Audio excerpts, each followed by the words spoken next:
los inicios de la Ilustración, a mediados del siglo XVIII, el romanticismo despertó un gran interés creciente como inspirador de una buena parte de la actitud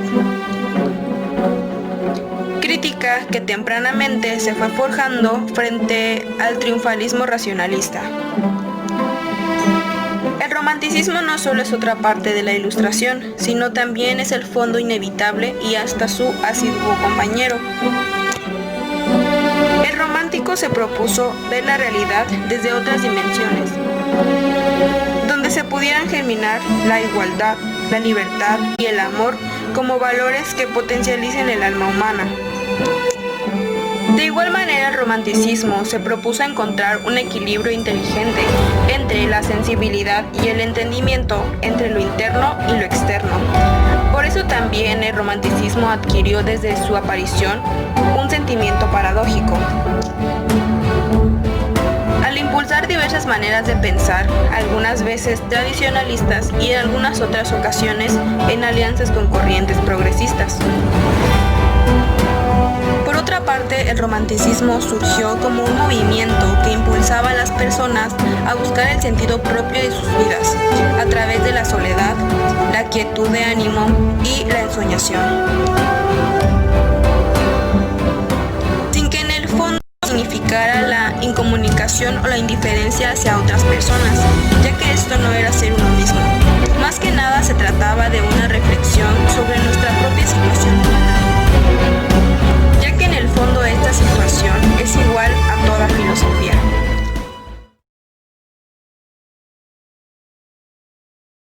Nietzsche es considerado como uno de los padres del llamado idealismo alemán, especialmente como continuador de la filosofía crítica de Kant y precursor tanto de Schelling como de la filosofía del espíritu de Hegel.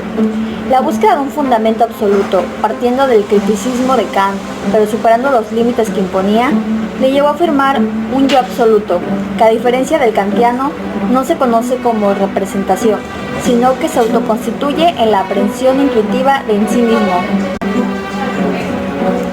Fichte no aceptaba el argumento kantiano sobre la existencia de los noumena, calidades suprarrenales, más allá de las categorías de la razón humana.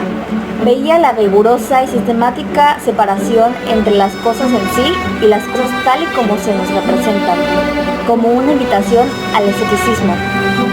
En vez de aceptar dicho escepticismo, sugirió que se debía abandonar la noción de un mundo noumenal, de aceptar que la conciencia no tiene su fundamento en el llamado mundo real. Es así que se crea el idealismo. La realidad es un producto del sujeto pensante, en contraposición al realismo. La idea más importante que Fichte heredó de Rousseau es una concepción de lo que consiste la tarea general de la filosofía, una concepción que recibe su forma de aquello que debería ser llamado el ideal romántico. Conciliación entre naturaleza y cultura humana. Reconciliación entre nuestros fines naturales y nuestros fines espirituales. Fundamentos del derecho natural. Fichte establece que la autoconciencia es un fenómeno social. Él afirma que aunque su existencia depende de los objetos del mundo externo, la meta percepción de estos objetos externos depende de la autoconciencia. A pesar de la radicalidad de su idealismo, el planteamiento de Fichte alcanzó la intronización del sujeto característico. Friedrich Joseph Schelling nació en Leipzig, Alemania, el 27 de enero de 1775. En 1777, en el monasterio de Bebenhausen, Joseph Friedrich Schelling se convierte en predicador y pastor del seminario superior. En otoño de 1790 ingresa, con solo 16 años de edad, en el famoso seminario de Tubinga, donde tiene por condiscípulos a Friedrich Hölderlin y Hegel, mayores que él. Se dedica primero a la teología, a la exegesis y a las lenguas antiguas. Más tarde, tiene lugar su súbita pasión por la filosofía.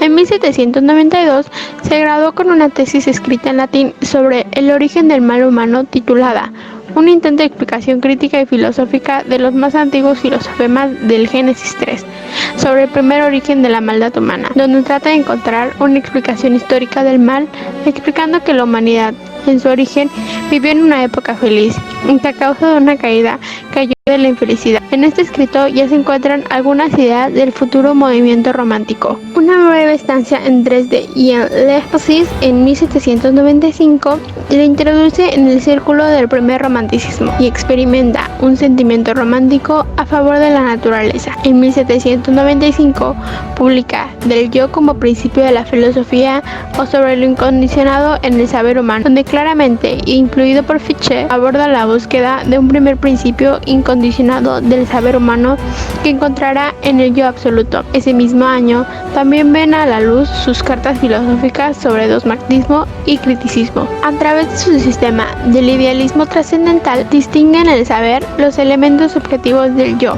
lo consciente, y los objetivos de la naturaleza, lo no consciente. Se podría partir de unos para llegar a los otros o a la inversa. En un caso seríamos nosotros quienes dirigimos las representaciones de los objetos, en el segundo serían los objetos quienes dirigirán nuestras representaciones. Para superar esta contradicción y conciliar lo consciente y lo no consciente, Schelling elabora su sistema, donde la intuición intelectual alcanza el privilegio de ser el único tipo de conocimiento adecuado al yo entendido como actividad y no como simple objeto, pues el yo es un conocer que se produce a sí mismo una continua intuición intelectual. La disolución de la contradicción anterior se alcanza en la última parte del tratado, donde se llama producto artístico a esta unión de lo que estaba separado en la filosofía kantiana, intuición y entendimiento. El arte empieza siendo producto de una creación consciente, pero acaba siendo algo no consciente. La actividad consciente y la inconsciente, la libertad y la naturaleza no pueden encontrarse en el yo hasta que el yo no se hace consciente de su actividad productiva. El yo llegará a su unificación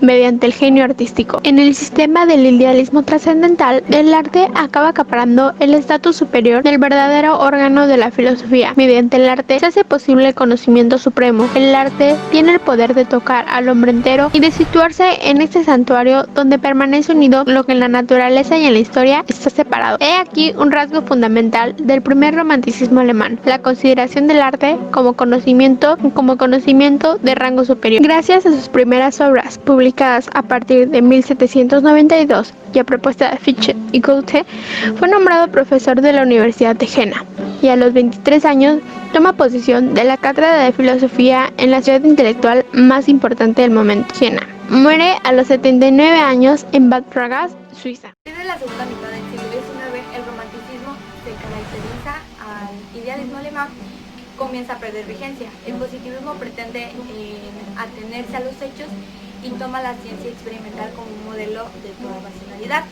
Pero paradójicamente muchos positivistas en tanto han exaltado a la ciencia y a la humanidad en su capacidad de producir ciencia, que puede ser considerados en el fondo románticos.